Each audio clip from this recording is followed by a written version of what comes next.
What's up, gamers? I hope you guys are all having a great day today, full of so much positivity and happiness, dude, because today we're going to be talking about Spider-Man 2 once again, and just the absolute hypocrisy coming out of Insomniac Games with their handling of the political propaganda that they have injected into this franchise over the years, and just how blatantly obvious the intention of why it was included truly is, because of the way they handled the Middle Eastern release of this game. Now, I just want to go on record here and say that Insomniac Games is probably the most woke studio at Sony at this point. Like, you know, they make Naughty Dog and Neil Cuckman himself look good when it comes to forcing politics into video games, and, you know, with the Spider-Man games, it's definitely been no stranger to forced political themes. I mean, in Spider-Man 2, in the first 30 minutes, you're treated to Spider-Man giving you an anti-gun rant about how he wants to ban all the guns and replace them with compliments, dude. I think I'm gonna start a petition. Replace all the gun clubs with something better. That's right, dude. Guns are bad. Guns are bad, guys. Compliments don't hurt anyone, and they're free. He's throwing that thing. For example, you take a punch really well. Good job. How does he do that? Hey, I think I'm onto something. Less guns, more compliments.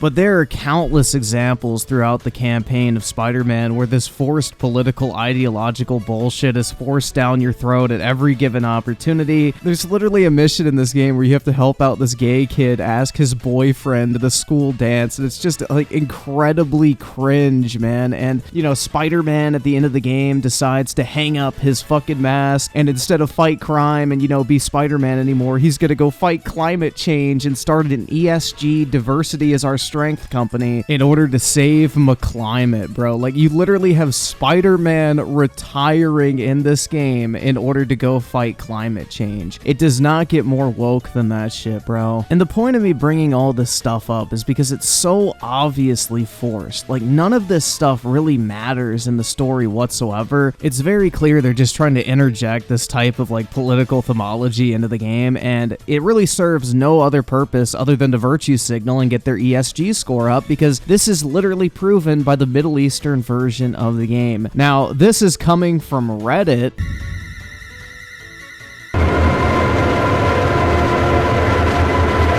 And yes, I don't like using Reddit as a source, but, you know, this is definitely one of those cases where I think we should. And don't worry, I'm not going to become like a certain Soylent enthusiast and become a Reddit reading channel. I tried every single one of these, and not only did I think that they were all delicious, I also loved how creamy and smooth the drink's texture was. I actually looked forward to drinking Soylent every day. But I do want to check out this thread on Reddit, because in the Middle Eastern version of this game, all of the mention of anything related to the LGBT, all the missions, all the dialogue, all the side activities, you name it, the flags, decorations throughout the environment, all of that shit is completely missing from the game. Like, it never even existed in the first place. You don't have the option to engage with dialogue with those NPCs. They give you the LGBT-oriented quest line, where you have to help the high school kid ask out his gay boyfriend. Like, that's what I mean. None of this stuff actually has any importance to the overall story, and is literally just there to virtue signal, to the point where they can literally just remove all that shit from the game, and it's like it doesn't even matter. Nobody cares, because it doesn't make any difference to the overarching plot. It's literally just there to score ESG points and promote the typical propaganda we see from a lot of these California game devs, especially in the case of Insomniac with the Spider-Man franchise. Like, this game is comically woke at times, guys. Like, you know, I mentioned this in my review, but there's literally a scene in the game where, like, a 90-pound blonde chick is beating the shit out of, like, a 200-pound muscular guy. Like, that would ever fucking happen. Dude. Just when you think it can't get any fucking worse.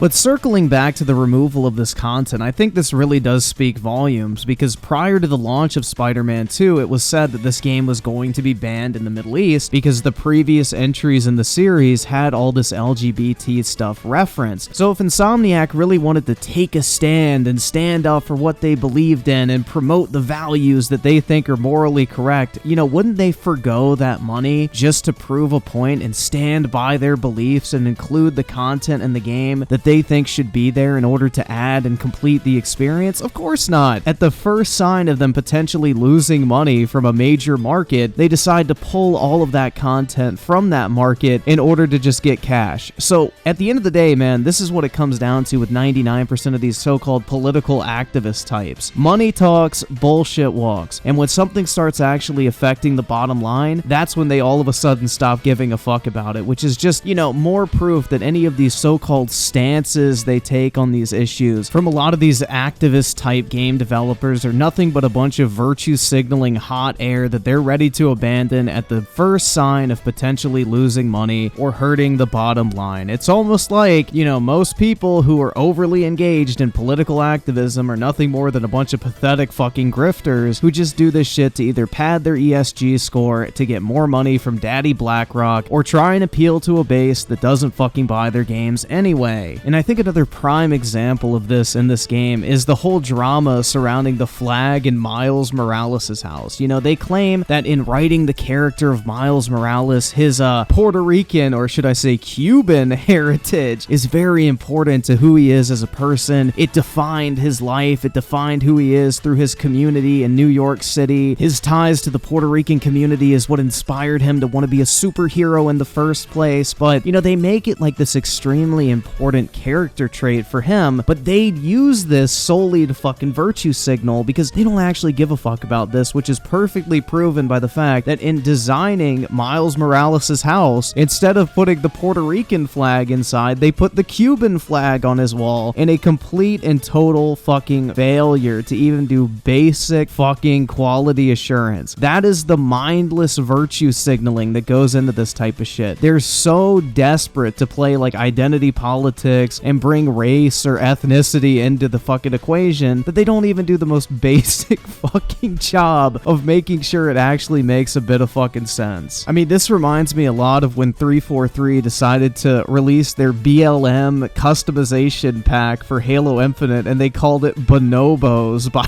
default, which, in case you aren't familiar, bonobos are a type of monkey. So, I mean, that's the thing, man. It's like a lot of these game studios are so quick to fucking virtue signal and act like they care about this type of shit, when in reality they don't. It's just a basic clout chase or money grab, and used to grift off of people, whether it be on the right or left side of the political spectrum. This is definitely not an exclusively leftist thing. This is definitely a very prominent issue across the political spectrum. It just so happens that in the video game and media industry overall, it is predominantly very liberal, so we get more examples of that side of the aisle when it comes to video games in particular, because, you know, most game studios are located on the West Coast, and most people on the West Coast are overwhelmingly liberal, especially the demographic of people that would be making and designing video games in the first place. But I do just find it very ironic that they claim that Miles being Puerto Rican is such an important aspect of who he is as a character, and they literally couldn't do the most basic of care to make sure they were actually using the right flag inside of his house. You know, if that does not show how empty, hollow, and just full of shit this virtue signally bullshit truly is, I don't know what does, man. But circling back to the whole Middle Eastern thing, I do think it's absolutely hilarious that when the original Spider-Man game came out on PC, when it got the PC port, there was actually a bunch of mod sites that were, you know, banning anyone that made mods for the game that, you know, got rid of all the mention of pride or LGBT issues, or the pride flags scattered across the city and replaced them with American flags. Those people were being banned from a lot of these modding sites. I think a couple Insomniac devs actually came out and spoke out against people who were actually making these mods, calling them a bunch of hateful bigots and things of that nature. I'm just gonna say it, since you're talking shit about me with your big fucking ugly mouth,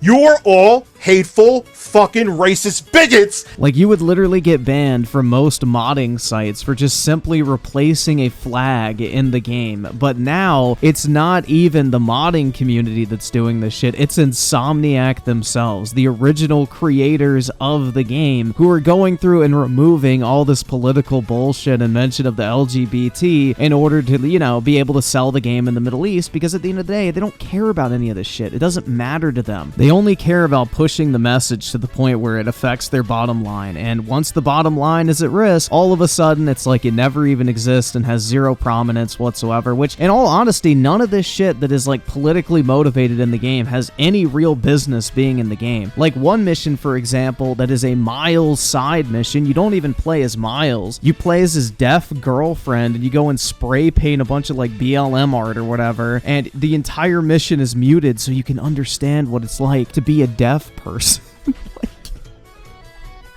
Bro, this game is so fucking sad with all this inclusivity and virtue signaling garbage, man. I don't know. Like, you know, 10 years ago, I maybe would let some of this stuff fly, but it's just become so prominent, and the more I go back and play games from like the 360 generation, it just really fucking makes me hate the current state of modern gaming, that you literally can't play a game without just physically cringing at the fucking political slop that they try to shove down your throat at every single opportunity. You know, what happened to subtlety in video games? Like the BioShock franchise, for example, is literally an example of an anti-capitalist story and what happens to society if capitalism is left unchecked. Did anyone feel like they were being preached to in the original BioShock campaign? Because I sure as fuck didn't. You know, I happen to be a pretty big fan of capitalism, but there's a thing that modern video game developers have missed, and it's called subtlety. You know, you can have these political themes in your game if they're like underlying subtle themes and they're not just shoved in your face and you're like fucking choking on the cringe that comes with them. I think BioShock is a much more effective case of like pushing a political message by making it an underlying plot device versus straight up telling you in your face 18 times throughout the campaign, capitalism is bad. You know, people are much more receptive to messaging when you're not like telling them how they should think or telling them the way they think is wrong. A much more effective approach is the BioShock approach, where it's a key story element that's more of a subtle underlying plot point that brings the player to that conclusion naturally versus constantly barraging them with political messaging after political messaging to the point where it becomes comical and nobody's mind is being changed whatsoever, and we're just gonna sit there and laugh at how fucking painfully miserable this shit is. But I don't know, man. Let me know your thoughts on this whole Spider-Man 2 woke drama. Do you also find it pretty ironic that, you know, the Middle Eastern version of this game is getting all of this shit removed, even though Insomniac claims to be quote-unquote pride allies on their social media accounts and all that type of shit? And I think it's really ironic that people were getting banned for making mods that do the exact same thing that Insomniac is now doing through an official patch to their game in certain markets around the world. So, you know, it really does come all full circle. So I guess if you want to play the definitive Spider-Man 2 experience, import a copy of the Middle Eastern version, and you can skip all the political LGBT bullshit if you want to. And, you know, there you go. I guess it all worked out in the end. For the people who don't want to have to sit through that type of stuff or look at it, you have a version of the game out there that you can go out and purchase. And, you know, maybe it'll tell Insomniac that, hey, the Middle Eastern version of this game is selling better than a lot of other versions. Maybe we need to keep doing this in the future. Who the fuck am I kidding? They're never going to do that shit. As long as ESG is a thing, we're going to constantly get this shit shoved down our throats. So just another reason why I've been going back and playing video games from the golden era of gaming, aka the 360. I actually just bought a 360 recently and a bunch of non-backwards compatible games that I'm planning on going through. Maybe I'll make a video on that, but I don't know, dude. Like, I'm just getting so sick of these modern games where like the cutscene to gameplay ratio by itself is like 70%